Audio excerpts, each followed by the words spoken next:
What's up, guys? Wizard here. Today, this is a bit of a different video here for you guys, but this I'm gonna try to make this uncut. Straight raw footage.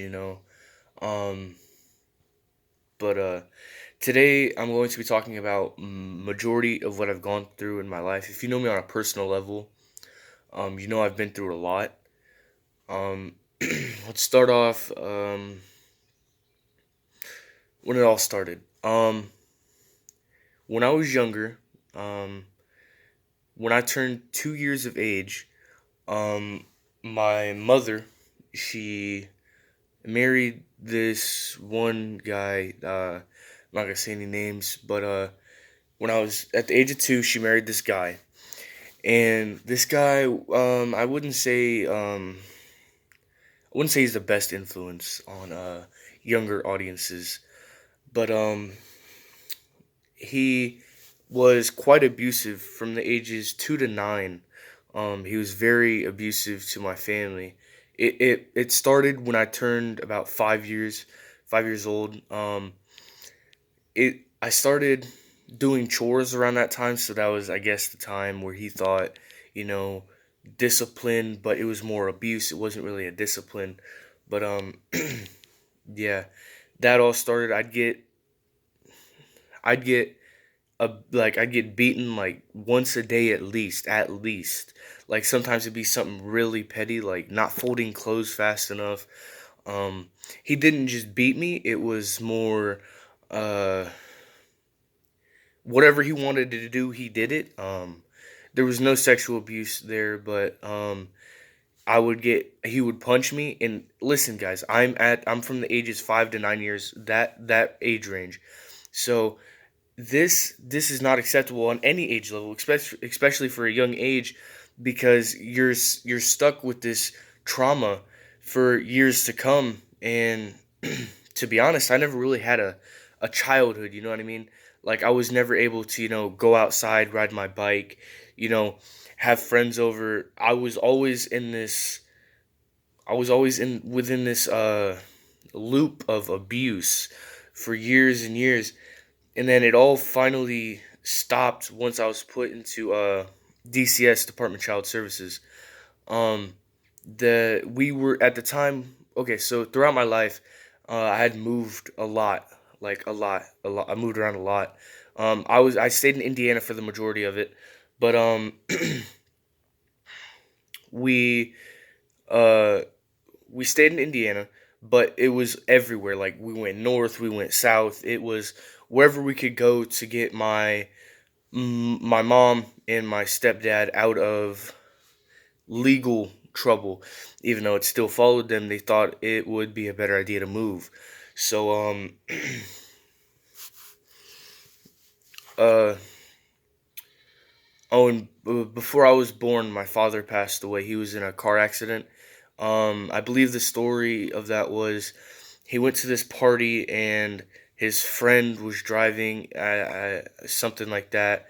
They got blindsided, got hit by a semi, um, and he died at the age of 33, very young, still had plenty of years. But his birthday was from February 8th, 1971 to March 6th of 2004, and I was born June 30th of 2004. So I never really I didn't get any connection. He wasn't around. But I'm still trying to grasp all of the I'm still trying to grasp the story that he had. And um to be honest, I never really got any information on it until I was put into DCS and I started asking questions.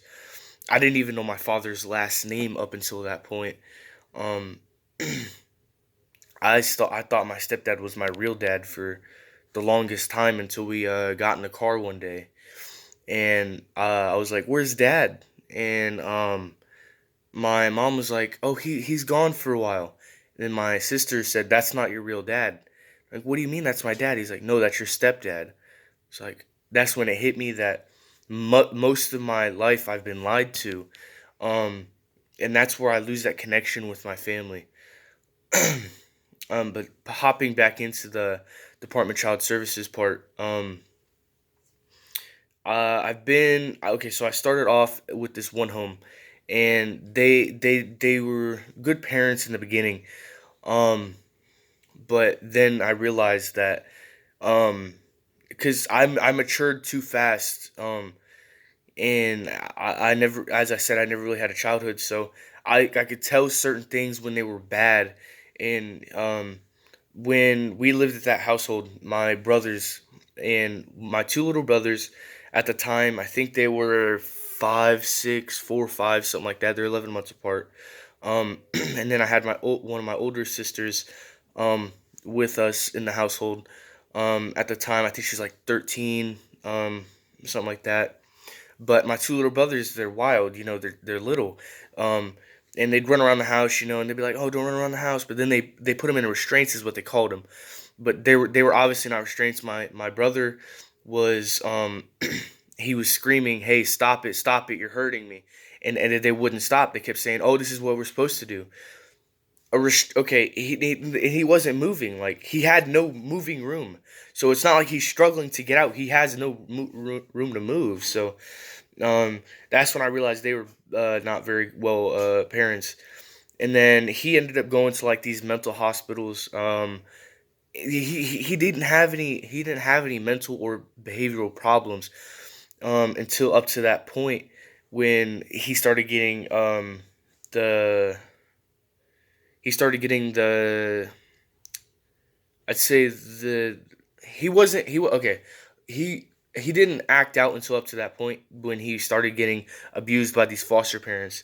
Um, and these foster parents would con us out of stuff like when I first got put in DCS, my case manager, she bought me a what was it? I think it was a Samsung Light tablet, something like that. It's like $300. And she bought one for my sister, she bought one for me. And um I didn't know how much the tablet was worth at the time. Just, I'm a 9-year-old child with an electronical device, right? And they conned it out of me. Brand new, I turned it on like 3 times. They conned it on me for $40. And up to this day, I'm like, why did I do that? And it's the fact that I wasn't brought up to make those type of decisions. So I just went off with my instinct. Money, oh yeah, I want money, but I didn't really need the money at the time. Um, but and then they ended up giving the tablet to one of their older daughters they had there at the house. And then when I was younger, I used to collect lots and lots of Pokemon cards. And these foster parents, I'd leave my cards out, and then they'd take them and give them to their younger daughter. And I would confront them about it, and they're like, "No, we bought these." And if you know anything about Pokemon cards, they come in certain sets with certain types. So back then, uh, you'd have because okay, so I'd buy these cards out of like the starter pack decks, like the fairy. What's the purple one? There's the fairy, then there's the psychic, and that'd be a certain type of deck. But I had these different types of decks just put into one stack. But then I'd lose cards because I'm very irresponsible at the time. But I would lose these cards, and I one day I found these cards um on the couch, right? But then I picked them up and went to go put them in my room, and then the little girl was like, "Hey, those are mine. You can't take those. Those are mine." I'm like, "No, they're not. They're not yours." And she went and told her parents, and the parents took them away from me. I was like, "What are you doing?" And they're like, "These are her cards." And then that's when I realized I needed to get out of there. But I didn't say anything. I'm still a quiet child. I was never taught to speak up, to that level, to get out of a situation that I wasn't supposed to be in. But uh my stepdad, before we went to DCS, there was a time where my mother went to jail, right? I believe she was there's probably something to do with license, drugs, court, some stuff like that. She had a warrant out for arrest. They found her. We were living at a campground. They got her, and then the next day, my stepdad went out to go get cigarettes or something. In the night before, we had stolen mopeds, and we brought them to the campground.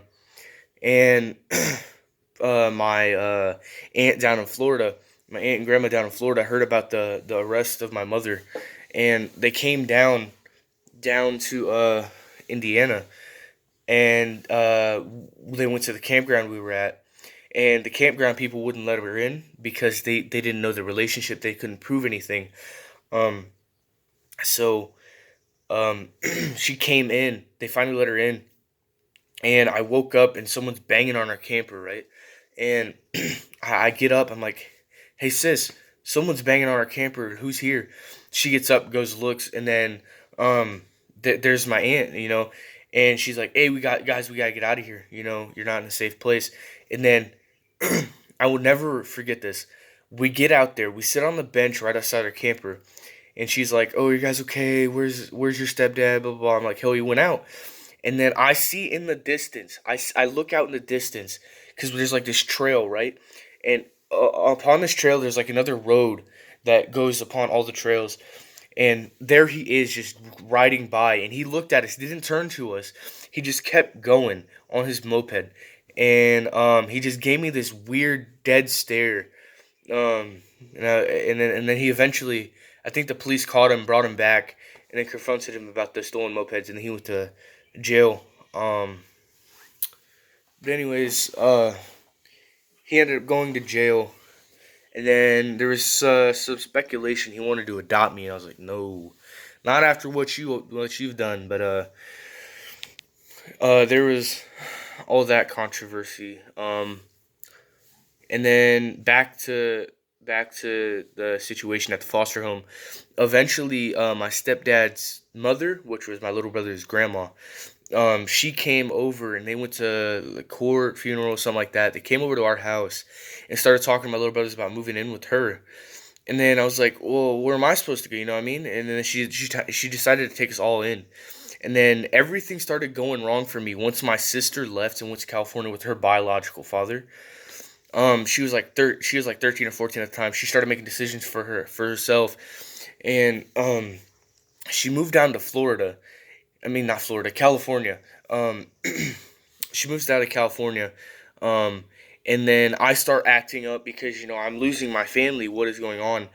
And so then I get into these arguments, and I move out for a place, and I'm bouncing around for years. And I'm 14 at this point. I'm turning 15 next month, June 30th, because today's what, May something? What's today? May 26th. It's Sunday while I'm recording this. Um, but yeah, there's a lot of details that go into how I bounced around, but maybe that'll be in a later video. What else? Um, right now, I'm at my friend's house. They're getting guardianship of me. Um, see, okay, so I've had three different caseworkers, right? The first one, the one that bought me the tablet back at the first foster home, she left after I went to my brother's grandma's house, my step grandma. She left, and then we was replaced with someone else, and then the person that was with me after that other person, she ended up leaving about I want to say about 6 months, 7 months, 8 months ago, something like that. And now we've got this new person, and she's all about business. She doesn't want to get extra money. She wants to get me out of the system, and that's what I've been needing for the longest time.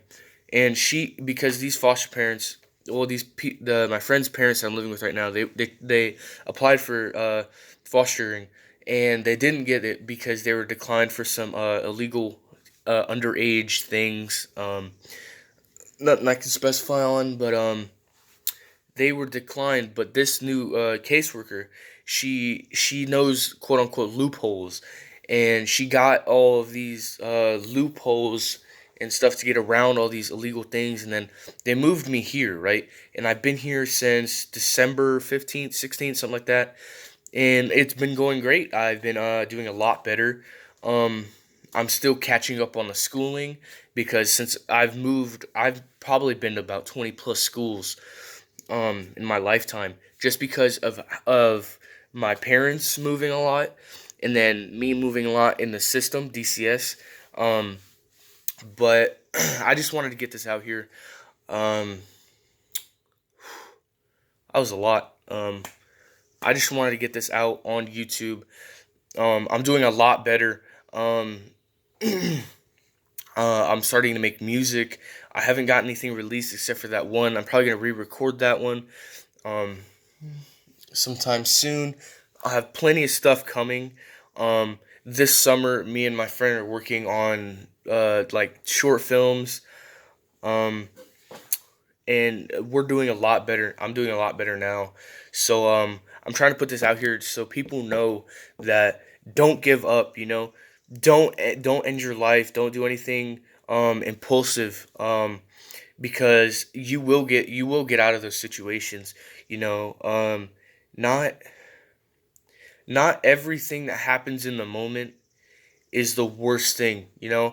Um, I'm talking about my story, how I was abused years upon years, um, even in DCS, but there's always someone who has it worse. Just think of that. You're not the worst. You're not going through the worst. So whatever happens, keep pushing forward. Don't give up. Keep going. You shouldn't just stop because you're in your emotions. You can't handle it. Yes, you can handle it. I'm starting to get religious here, but um, whatever you worship, they wouldn't put you in that situation if you could not handle that. You know what I mean? So just keep moving. There's nothing that can stop you. Just keep pushing forward. And that's what I did, and that's how I'm here today, doing very, very well. Um, and I can relate with you guys. If you've been through those suicidal type of things, when I was younger, I would do those type of things, not wanting to be on this earth. But I came to the realization, what is the benefit of this, to stop the pain. But once you stop the pain, once you're gone, you're gone. You don't, there's an endless amount of pain brought upon your family, you know. Um, yeah, and I'm just saying, don't give up. There's nothing you should stop. There's nothing worse than.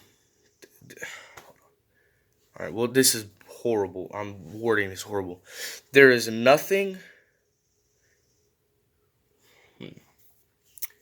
There's always someone that's got it worse, is what I'm trying to say. But yeah, this is the video. Didn't want to try to make it too long. I see we're sitting here about almost a 20-minute mark.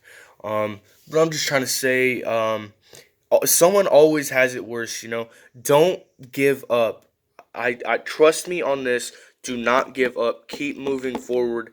There's always another opening. There's always a brighter side. So yeah, this is the video. Thanks for watching. If you've made it to the end, I greatly appreciate you listening to my story. If you want more in-depth detail on this, leave it down in the comments. Like the video.